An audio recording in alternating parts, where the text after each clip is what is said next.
Hey, everybody, and welcome to this episode 126 of the Thoughtium Navigating Now virtual roundtable series. I am Anthony Ewing, CEO and founder here at Thoughtium. Back in the host seat, we've had about a month and a half here of incredible hosts from across the Thoughtium team. The last 3 weeks, we really celebrated our Thoughtium Perspective series, and Nicole Deal did a wonderful job really taking us through a series that enables us as leaders to both navigate and lead in the hybrid world. You can find all of those episodes at thoughttium.com/live. But we continue on with episode 126. And today we have a perennial 3-time guest at the Roundtable series, Michaela Belle. Michaela is number one, just an incredible community member. She's an organizer of people and thoughts. She is a designer of learning and experiences. And most recently, Michaela has very thoughtfully launched a YouTube channel that will really support her communities in some new ways. And we know there are so many folks out there that are looking to do the same. So we thought we would bring Michaela on and really talk about what it takes to, even think about starting a YouTube channel. So with that, Michaela, welcome back to the table. We're so excited to have you. I'm excited to be back. As soon as I saw your guys' email with the question of being on the show, I'm like, yeah, it's never a no for me with you guys. It's always yes. Yeah, I love that. And you said something, right before we went live today that I just think is so indicative. It just personifies Michaela. And that is right before we went on live, you kind of looked me straight in the eye, however we can over Zoom. And you said, I trust us. Mm-hmm. And that just collectively took a little bit of whatever anxiety might exist down from, having to go live to our communities. Yeah. And I just so appreciate that. I appreciate a little bit of that grounding that I know that you're a fan of and that you help your communities with as well too. So today we really do want to focus on building a YouTube presence, I would say. Mm-hmm. It's so interesting how YouTube kind of comes in and out of focus for content creators over the course of the last 10 years. And I think today more people are focused on YouTube than maybe the last 18 or 24 months. So we're going to talk about that. YouTube's been a big platform for the Thoughtium team, and I know that it enables a lot of personal brands like yours. Mm-hmm. And there are a lot of folks out there that are thinking about dabbling in YouTube, or maybe they've started a YouTube channel and they just feel stuck. So this episode is for all of you content creators out there. But first, Michaela, how have you been? How are you today? And tell us what you're up to. Yeah, I'm great. I actually just was downstairs recording a YouTube episode. Normally I record here in my office, but I thought, I'm going to change it up a little bit. So, but I'm doing great. I've shifted a little bit in my business since the beginning of 2023 and since the last time that we talked. And I'm doing good. Life is good. Life is busy. But I'm determined to build my business this year with peace and a pace that feels right for me. So that's where I'm at. Ooh. Building a business with peace. What are maybe the first few steps or thoughts that you have when you think about building a business with peace? I think about not comparing my pace to someone else's. I grew up a competitor, right? I was a gymnast my whole life. Mm-hmm. And so I think that you're so used to looking around and constantly being compared to all the other gymnasts in your level. And so I find that I get out of peace when I have a lot of comparison going. And because we have so much access, or what we consider access, to other people's businesses and other people's success on Instagram, LinkedIn, all these places that we see things. So one of the things that I feel like is peace for me is just focusing on my lane and being at peace with where I'm going and the pace in which I'm going, because I think that part of it is so many people are doing what they're called to do, but at a pace that is too quick. And it's like we're in the right assignment, but like my one friend Darius McClure says, like with every assignment there's an assault. And sometimes we're ready for the assignment, but we're not ready and prepared for the assault that comes with it. You know, the with success, there's always there's just like stuff that comes with it. Mm-hmm. And I think sometimes we're not always prepared for that. So that's just where I'm at right now, is like focused on peace for me. Mm-hmm. I love that. You know, with success, oftentimes comes the calling to speed up. And I think we've realized, you know, over the course of 6 years of building a business that if you met every wave of success with this knee-jerk reaction to go faster, you will spin out of control. And so oftentimes it's right at the moment of these points of success where we've been challenging ourselves to kind of pause and really take account of what we have and make sure that we don't overburn this candle that is, you know, shining so brightly. And the second thing that I'll note, and I'd love to just kind of hear your thoughts on this, because, you know, today's topic is really about, you know, starting a YouTube presence. And I think in today's world, maybe it's a little, the expectations for fast and furious, I think, are starting to wane a little bit. Like I think collectively, the expectations for likes and subscribes are maybe not as preeminent as they were a couple of years ago, which I think makes room for like really authentic and organic brand building on YouTube. And I know that that's what you're after. I mean, I know that like step one for you, Michaela, was not to go and like pay for like 30,000 subscribers. Like you're probably the exact opposite of that. So tell us how a little bit of this kind of slow down to speed up, or this building a business through peace, affects even the way that you would approach building a YouTube presence. Yeah, it's a great question. There is definitely, especially a push in the beginning if you're trying to get monetized on YouTube. You know, in order to get monetized on YouTube, you have to have 1,000 subscribers and 4,000 hours of watch time. And that is definitely a goal of mine, to monetize my channel. And I actually, when I first started, I told my daughter, who's 11, I said, Malin, my goal is to get monetized, like have my first 1,000 subscribers in the first like 3 or 4 months. And she goes, why not the first week? I was like, week? She goes, well, it's 1,000 people hitting a button. It takes like 2 seconds, Mom. The one thing, you know, I was like, the simplicity I loved of her thought process. I love it. You know, the purity. Yeah, for sure. But, so I was like, oh yeah, maybe I'll make it a week. And it didn't happen, which is okay, because I'd much rather have people that are wanting to engage, or that find me on YouTube because they're desiring personal growth and self-development.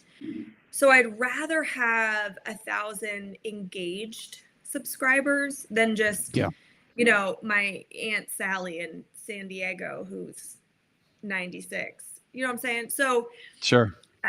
You know, I think that it's all good. It'll come when it comes. But I do think right now, most of the algorithms are favoring engagement over quantity of likes and things like that.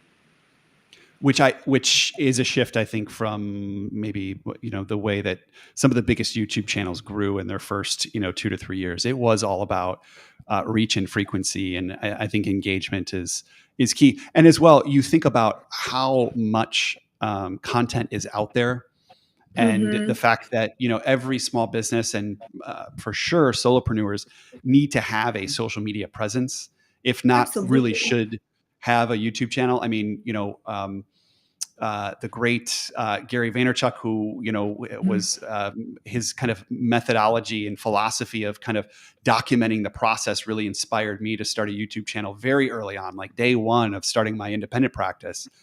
You know, he says that every company is a media company first. So, That's whether good. you are selling beer or soda, or whether you're selling consulting services, you are a media company before anything. And that just completely flipped my brain. And you put that alongside his kind of number 2 rule, which is 1 is greater than 0. Just put it out there. It doesn't have to be perfect. And you get, I Exactly. think, the right mentality, right, that it takes to start a YouTube channel. I'd love to hear. So before we get into some of like the best practices, Michaela, you shared with me a little bit of like, why a YouTube channel today. So tell us a little bit about like the journey that you've had in developing this personal brand, maybe some of the things that you're focused on ultimately creating, and how the YouTube channel might support that.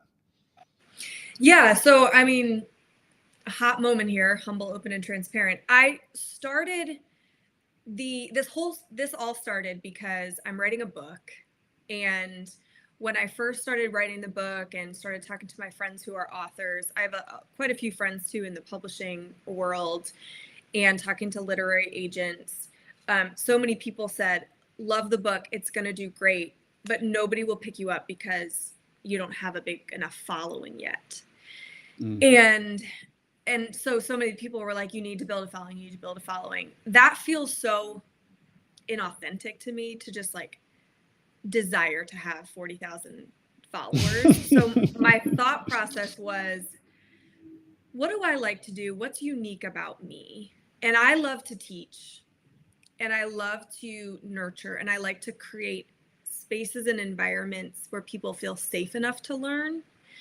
And almost like, I'm like, how can I be somebody's life coach who maybe they don't know how to have a life coach. They don't have the money to invest in a life coach. But what platform could I really teach on and take my time in doing so? Because everything else that I've been on, Instagram, TikTok, even LinkedIn, I mean, what do? We scroll. And whereas YouTube, people really go there. Like sometimes people consider YouTube their television, like, or that's where they go 1,000%. to learn. That's their Yeah. university. And so people's mindset on YouTube is much different than it is on Instagram, TikTok, LinkedIn. And even with the addition of YouTube Shorts, which is really being pushed heavily, still, most people are even going to YouTube on their desktop, right? So there's just a Yeah. different mentality. And that's why I Yeah. chose to go the YouTube route, is because it felt really it just felt like a place where I could teach. I love that. This is such a little tangent, but are you as confused as I am with how YouTube Shorts play alongside long form video and YouTube? Like my favorite people that I follow now, their YouTube channel is just a complete kind of jumbled mess of both the shorts and the long form. Maybe I'm thinking about it wrong, but I think YouTube shorts are valuable. I think YouTube has not figured out like how do they play nicely with consumers like myself, that to your point, I go to YouTube specifically for long form, and I want to go to Michaela's channel, and I want to know that there's 3 or 4, 7 to 15-minute videos that I can just consume passively while it's on my big screen in my apartment. And somehow, some way, YouTube Shorts just seem to kind of mess things up. What am I not getting here? Yeah, no, I mean, I think partially it's YouTube trying to compete with all of the Yeah. other short form Yes. platforms, Yes. but also they're in experimentation phase right now. And Yeah. so I think as I'm trying to create shorts myself, I'm trying to take little clips from the bigger content to hopefully pull people in to be like, Yep. I wonder what else she has to say. So I've been noticing, because I'm a researcher, I'm a studier, and so I've been studying my favorite channels and kind of how they're using shorts. And Yeah. everyone's a little bit different. Like some people that are more vloggy style, influencer type deal. Their Yep. shorts are funny, Mm-hmm. and like funny, witty, like random. But then other ones are like the podcasts that I watch are more informative, and they catch you and they make you say, oh, Yep. I wonder what's on the rest of that episode. Yep. Yeah, there's definitely a place for both. What are your give me like 2 of your favorite YouTube channels that maybe their model or their framework really inspires you? So the one, his name is Stephen, I think it's Bartlett. He has it's a podcast, a video podcast, and it's The Diary of a CEO. Ooh, love it that. is phenomenal. And his interview style, I love and appreciate so much. He asks really good questions. And, the better the question, the better the answer. So he's just very good when it comes to his questions. So for sure him. And he has this really cool intro where he says something along the lines of, like, I hope nobody's watching this, but if you are, I hope you don't share it with anyone. Which is a total juxtaposition to how everybody starts their channel. I love 100%. That. So it's really great. Then the other one is probably Think Media. Yeah. And mostly that's just because I'm watching an ungodly amount of YouTube tutorials right now. Yeah. And they're phenomenal. And they're good. I'll throw one out there, and this would be, if YouTube were my vocation, I would ultimately aspire to build something like that of Rich Roll. And he's if do you follow Rich, or have you consumed his podcast? I'm sure you probably have. I mean, I think he's maybe top 5 right now. And not because of, again, the reach or the type of even celebrity that he's able to bring to the table, but just the absolute consistency of his long form interview and the timeless format that just like spans generations. I mean, he started this, I don't know, 10, 15 years ago, when like YouTube wasn't even a thing. And it is him in a black room and a table, and it relies on his practitionership as a facilitator to bring out these 2, sometimes 3-hour conversations with these incredible guests. And there's something about the consistency in his tone and his cadence and his tenor that just make you feel comfortable and make you trust the content. And so much so that every year he can make a beautiful coffee table book out of these incredible conversations that have no whiz bang to them whatsoever. There's very little. I mean, he films it in a storage unit, like in an industrial park, with just like black background, and I'm sure he's put some dough into it. But what I'm inspired by are, like, how can you create a timeless message or a timeless format that doesn't require YouTube? He could take that and put it on Hulu if he wanted to, and it would just destroy, right? So that's something that I'm super interested in. And also just the consistency too, like navigating now 126 episodes, like we haven't changed the format that much. And as a YouTuber, and I want to ask you about this, but as a YouTuber, it's almost every week that you have this like monkey brain that tells you need to change or switch or like do something new. And I'm curious, do you have that? And what does that paralysis sometimes feel like? And how do you handle that? Yes. So I also my personality is I like to change things up, even in how I decorate. I mean, my living room, I've been living in this house for like 7 months. My living room has changed like 3 or 4 times. So I think part of it too is be you, but don't change too much, because YouTube and most consumers desire consistency. And so if you do change something up, like today, I actually filmed downstairs in my living room, but my design style is pretty much the same all the way through my house. So if the feel is the same, I think that is a key component. But yeah, I have to really watch myself because I Mm-hmm. love to Mm-hmm. change things up for sure. Yeah, and that can be paralyzing. Mm-hmm. I know so many small business owners out there that have been wanting to or thinking about starting a YouTube channel or even a personal brand, that get really, really excited about this, do a lot of research. And this used to be me. So like, and there's still aspects of it, right? Do a lot of research, get so pumped up on a certain Mm-hmm. methodology, or I so many people reach out to me and they kind of immediately want to know like what equipment to buy and all of this. And that can stunt the beginning for months or potentially Yes. even years.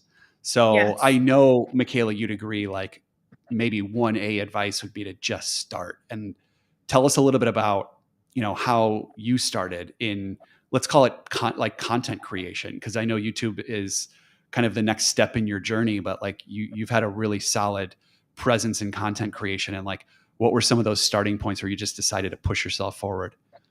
Yeah. I mean, I wanted to start a YouTube channel probably 7 years ago, and I didn't because I didn't think I was ready. I didn't think I was cool enough. And I didn't feel like I had the stuff to do it. And I'll tell you Right. that when I launched my channel, I still didn't feel ready, still didn't feel cool enough. So I think Mm. that the it's more so that, like, I don't always like to say do it scared, because I think that yes, there's it's not incorrect, but I think it's sometimes incomplete. I've now learned to trust myself a little bit more. So it's like I'm Mm. scared, but I also trust myself to just be a Mm-hmm. beginner. And I think so many Mm-hmm. people are scared to be a beginner and be seen. But when you Mm. start a YouTube channel or you start anything, you don't have a million subscribers right away. So it's okay to Yeah. not have it all together in the beginning Right. or not Right. have the best equipment. Let yourself grow. And I was just talking to a friend the other day.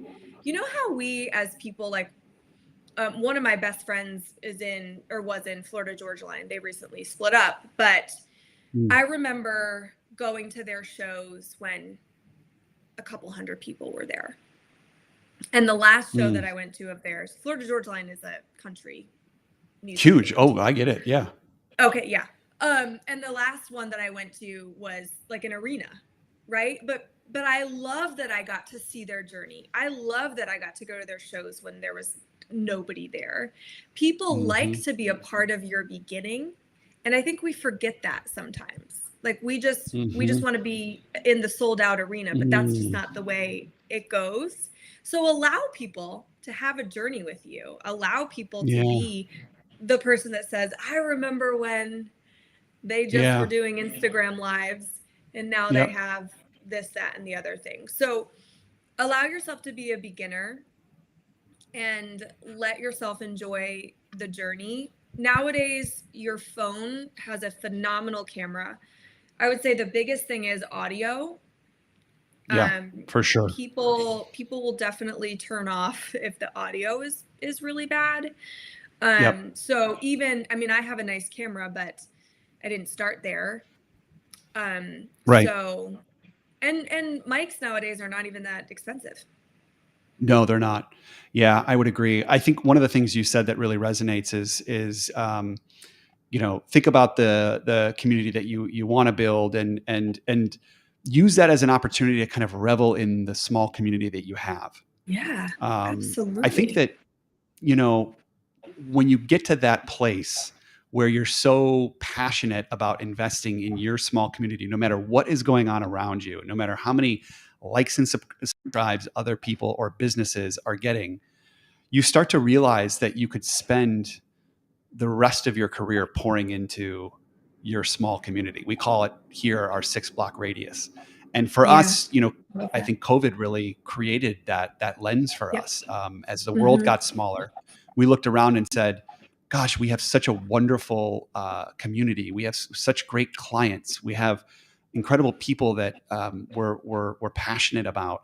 And we should just be pouring into these folks. And if that means Yeah. bringing new logos to the table, new clients, amazing. If that means expanding relationships within our given community, awesome. And Yeah. now I almost feel like, I think when you start, you feel this responsibility to grow and build a community.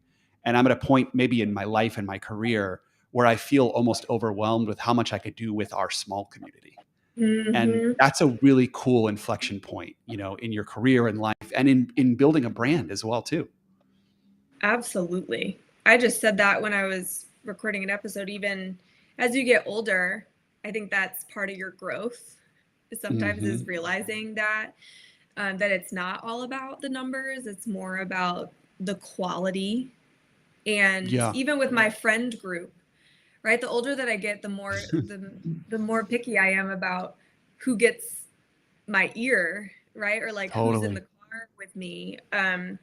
Because you become like the people you're around the most. And I'm very careful, about that.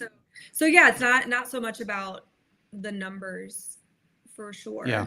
I think too, the one thing that held me back for a really long time from starting a channel or even having a personal brand was, am I going to have the ideas for the content? Like, how am I going to come up with all of that? And I actually recently heard, his name is Alex Hormozy. Do you follow him at all? Oh yeah. Yeah, he's great. Okay, well, he's great, and he's hilarious too. He's straight shooter. Yes. But he talked about how he used to always like have an ideas list of his content, or he would send himself emails with his content ideas, and now he tweets his ideas. And then what he does is he notices what tweets do well. Oh, I love that. And the threads that do well, the threads that do well become his long form. And the tweets that do well become his shorts.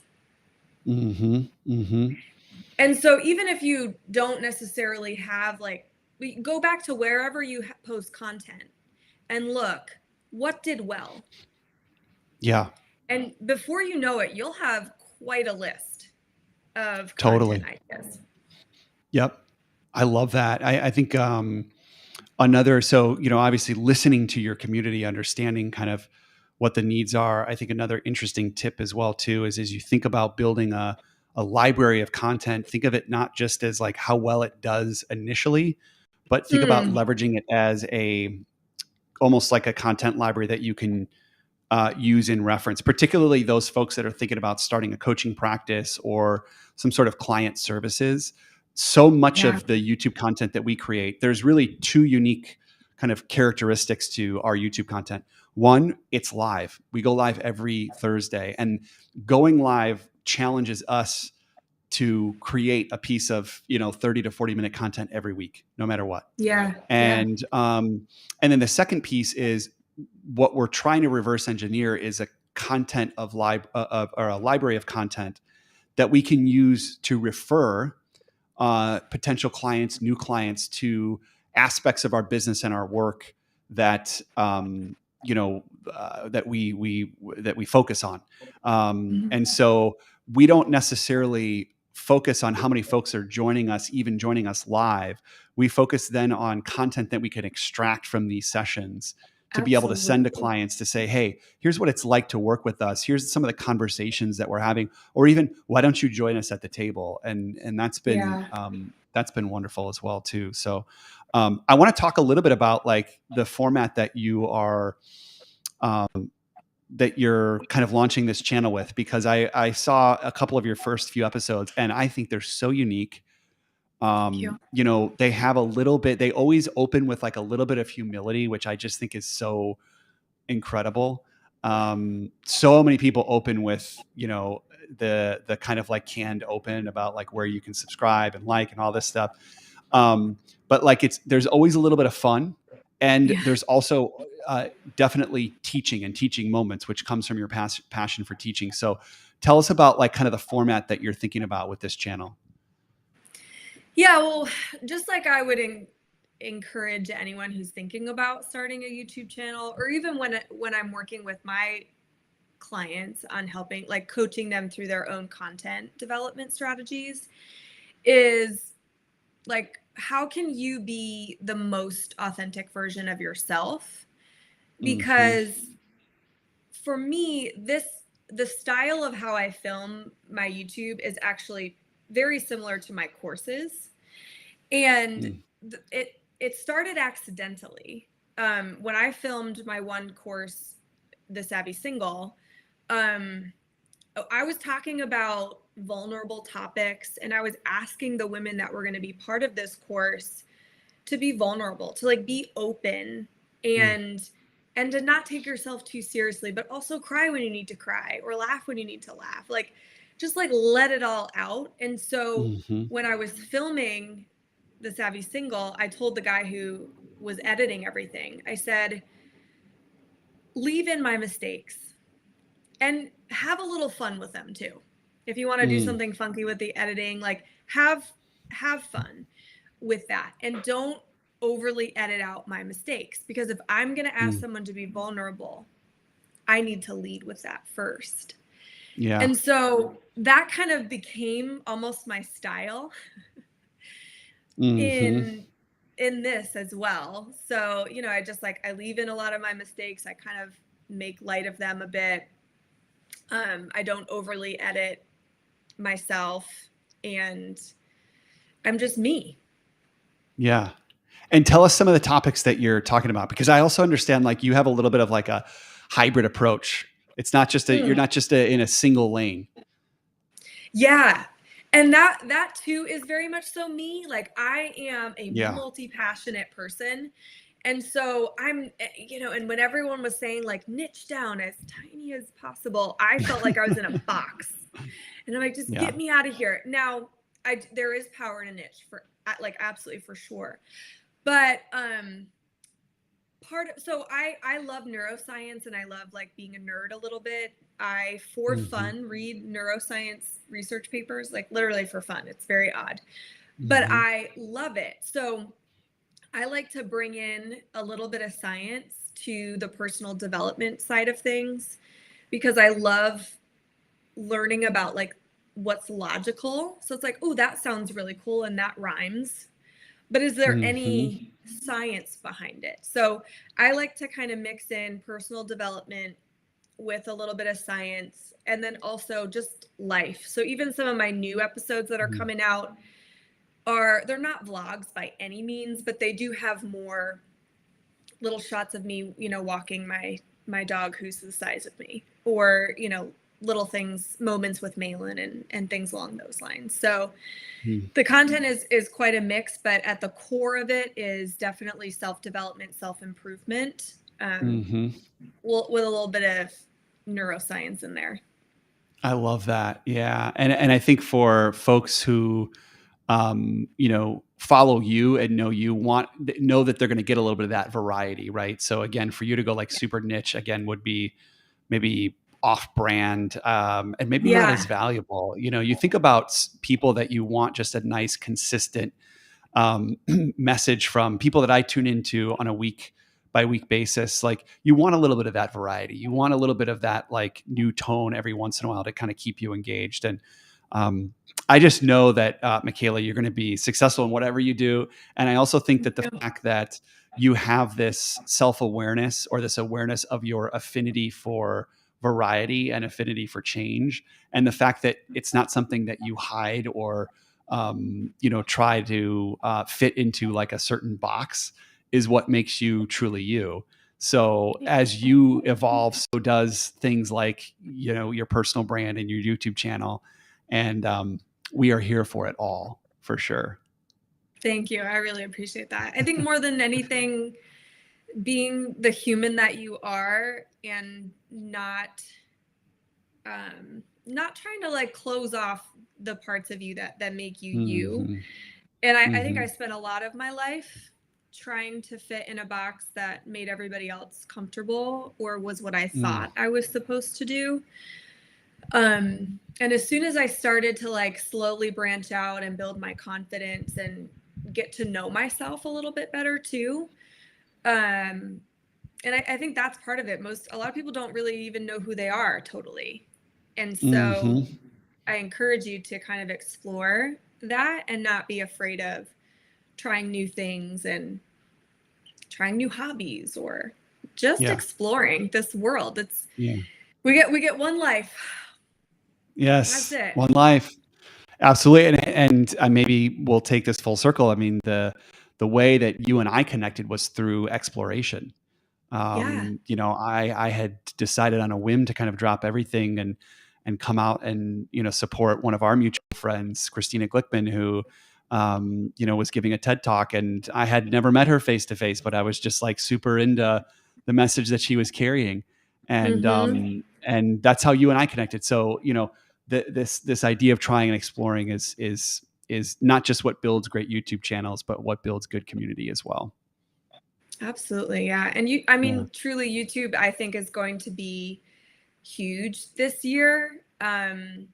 If you're interested or Mm. you have like any kind of gut instinct, I've been wanting to try YouTube or I want to put more video content out there in general. I'm telling you, like, jump on the train Get in it. because Yeah. get in it now and be okay with being a beginner. Don't get too caught up in the Hmm. camera or, the lighting. Get a few things and just try it. The most important thing is consistency, being your authentic self, and having a bit of a strategy and care enough to prepare. All of my episodes, I have scripts, not that I necessarily follow it to a T, but I have scripts, I have my research behind it. I have Hmm. a ton of notes. I practice. Hmm. Play to your circumstances. I've struggled with anxiety for most of my life, which is Hmm. why I used to be terrified of public speaking. But if I'm prepared, I feel a little bit more relaxed and the anxiety doesn't Hmm. overtake me nearly as much. Yeah. Yeah. So care enough to prepare, but just put yourself out there and jump on YouTube if you can, because I'm telling you what, people are on it for Yeah. sure. Definitely. And if you are, interested in, how to get started or what an emerging YouTube channel might look like, I would suggest you check out Michaela's channel. So, Michaela, how do Oh, folks thanks. find you and get some more exposure? Yeah, so I mean, they recently came out with like YouTube handles now. So Hmm. mine is at Michaela Belle 1. Michaela Belle was taken. What? So I know it was taken. But my TikTok is Michaela Belle 1. So I'm like, I'll just Okay.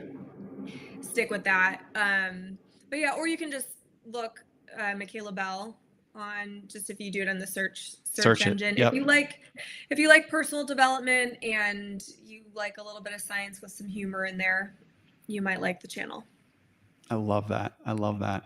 Well, we are so excited to continue to support you in your journey, not just with your YouTube channel, but everything that you pour yourself into, because you are just good people. Thank you. And If I got you. as you said at the very beginning of the episode, it's so nice to be able to dive into this type of conversation and collaboration, just trusting each other. Mm-hmm. And for that, we're very thankful for you, Michaela, and thank you for being a part of the show. Thank you for being a part of the community. Absolutely. Thank you so much for having me. You guys do such an incredible job with it, and you pour your heart and soul into it, and it's very apparent. So I appreciate that. Thank you. Thank you. Well, until next time, thank you for joining. I will go ahead and just cover off on a couple of housekeeping items as we wish Michaela well. We go live every Thursday, and we're so pumped to be able to bring this content to you all on our YouTube channel, Facebook, and we fortunately get to go live on LinkedIn. So for those folks who stop by our LinkedIn feed, please do say hello. We're just so excited to bring these new perspectives to you all on a week-by-week basis. You can find all previous episodes at thoughttium.com/live. And you can look for upcoming perspective series and special episodes at /live as well. We look forward to another wonderful episode next week. I believe that we have the wonderful Madison Madison Wright from Mad Beret, who's going to be joining us and talking about her journey in building a business, which will be super, super exciting. Everybody have a great rest of the week and a wonderful weekend. We'll see you next week.